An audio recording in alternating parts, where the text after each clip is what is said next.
तहरीक तहफ़्फ़ुज़ आईन पाकिस्तान कौन से 4 मंसूबों पर काम कर रही है और ये नतीजा खेज भी साबित हो सकते हैं। और तहरीक तहफ़्फ़ुज़ आईन पाकिस्तान ने ये रास्ते अपनाए क्यों हैं? क्या मुज़ाकरात के रास्ते इस वक्त मुकम्मल तौर पर बंद हो गए हैं? और सुप्रीम कोर्ट से जाने वाले आईनी बेंच के जजेस साहिबान को कौन सी मुश्किलात का सामना है? चीफ जस्टिस समेत तमाम जजेस की सुबकी क्यों हुई है इस्लामाबाद हाई कोर्ट में? अस्सलाम वालेकुम, मैं अली अमजद चौधरी हूँ। जनाब वाली 27वीं आईनी तरमीम के बाद एक बात तो वाज़ेह है कि तहरीक तहफ़्फ़ुज़ आईन पाकिस्तान अब ये समझती है कि मुज़ाकरात के रास्ते अब बंद करने होंगे, मुज़ाकरात का ऑप्शन नहीं रखना होगा। और तहरीक तहफ़्फ़ुज़ आईन पाकिस्तान अब ये समझती है कि उनके पास सिवाय इस निज़ाम के खात्मे के उनके पास कोई ऑप्शन नहीं बचा है। इसके अलावा उनके पास अब कोई रास्ता नहीं बचा है।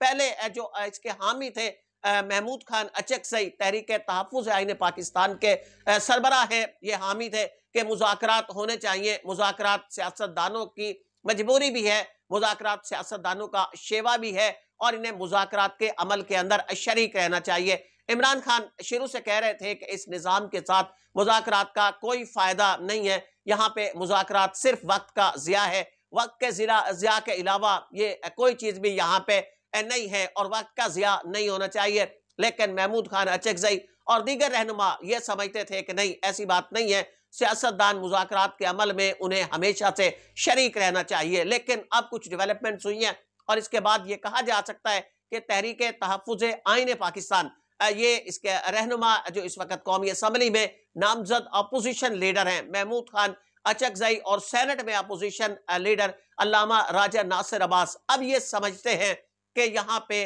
अब निज़ाम के खात्मे के लिए अब कोशिश करनी है और एक ऐसे इनकलाब की राह हमवार करनी है जिससे इस निज़ाम को ख़त्म किया जा सके। ये निज़ाम जो दिन ब दिन अपनी मर्जी की अपनी मजबूती के लिए सिर्फ काम कर रहा है, यहाँ पे कोई पब्लिक इंटरेस्ट नहीं है, यहाँ पे अवाम की फलाह के लिए कोई बात यहाँ पे नहीं हो रही है, बल्कि अपने आप को सिक्योर करने के लिए, अपने आप को महफूज करने के लिए इस वक्त तमाम तर कोशिशें की जा रही हैं। जिस तरह कल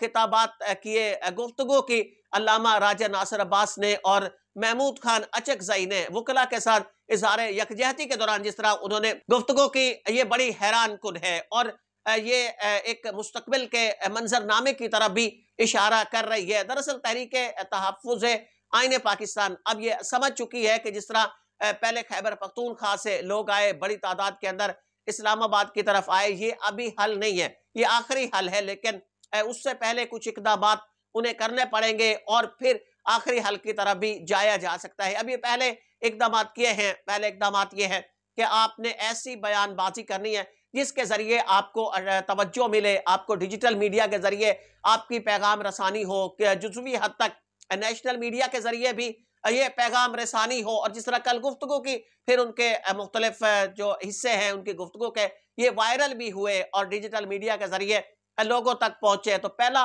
मरहला ये है कि इसमें ये किया जाएगा। अब दूसरा मरहला ये है कि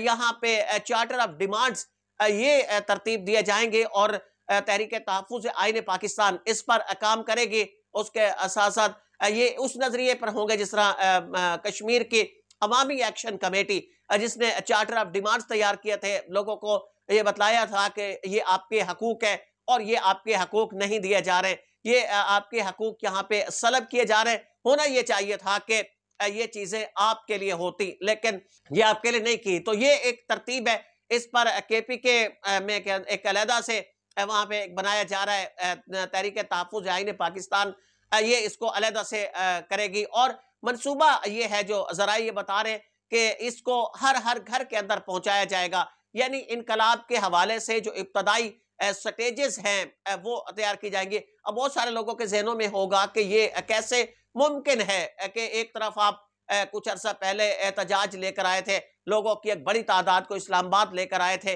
और फिर उसके बाद ये छोटे छोटे से स्टेप शुरू कर दिए थे। तो ये तहरीक तहफ़्फ़ुज़ आईन पाकिस्तान समझती है कि चूंकि रियासत के पास एक ताकत है, अगर वो लोगों को इस तरह लेके आएंगे तो उन पे अटैक किया जाएगा, रियासत ताकत का इस्तेमाल करेगी اور ظاہری بات ہے کہ پھر ایک موومنٹ کو ایک بہت بڑا دھچکا لگے گا۔ تو پہلے کوشش کی جا رہی ہے کہ لوگوں کی مکمل طور پر ذہن سازی کی جا سکے کہ انقلاب کے لیے جب بھی راستے ہموار ہوتے ہیں تو سب سے پہلے لوگوں کی ذہن سازی ہوتی ہے، اس پر اب کام کیا جا رہا ہے۔ دوسرا آئینی بینچ نہیں ہے بلکہ اب فیڈرل کانسٹیٹیوشن کورٹ، یعنی سپریم کورٹ سے جو ججز گئے تھے فیڈرل کانسٹیٹیوشن کورٹ کے اندر، وہاں ان کے لیے بڑے مسائل اس وقت پیدا ہو گئے ہیں، اور ہونا تو یہ چاہیے تھا چونکہ ایپیکس کورٹ اس وقت فیڈرل کانسٹیٹیوشن کورٹ ہے، سپریم کورٹ کی یہی سنگ مرمر والی عمارت یہ ان کے پاس ہونی چاہیے تھی، لیکن چیف جسٹس یحییٰ خان آفریدی جہاں ایک طرف اپنا عہدہ بچا گئے، یعنی انہوں نے کہا کہ انہیں چیف جسٹس آف پاکستان کہا جائے، تو ایک طرف وہ اپنا عہدہ بچا گئے تو دوسری طرف وہ اپنی عمارت بھی بچا گئے۔ سب سے پہلے فیڈرل کانسٹیٹیوشن کورٹ کو عمارت دی گئی تھی وفاقی شرعی عدالت کی، لیکن ان کے ججز صاحبان انہوں نے مزاحمت کی اور انہوں نے چیف جسٹس یحییٰ خان آفریدی سے ملاقات کی اور کہا کہ ان سے ان کی عمارت کیوں لی جا رہی ہے۔ پھر اس کے بعد یہ فیصلہ کیا گیا کہ انہیں سیکنڈ فلور دے دیا جائے اسلام آباد ہائی کورٹ کی نئی عمارت کا، لیکن اب جب وہاں پہ پہنچے ہیں تو وہاں بھی انہیں کورٹ روم نمبر 1 یعنی جو بڑی عدالت ہے وہ انہیں نہیں دی گئی، بلکہ دوسرے نمبر کی court room number 2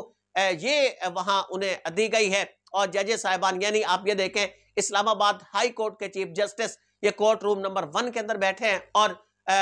constitutional court federal constitution court جو سب سے بڑی عدالت ہے اس کے ججز اب دوسری عدالت کے اندر بیٹھے جو چھوٹی ہے، تو اس کے لیے کہا جا رہا ہے کہ ایک بڑی سبکی ہوئی ہے وہاں پہ۔ اب کوشش یہ کی جانے لگی ہے کہ اسلام آباد ہائی کورٹ کو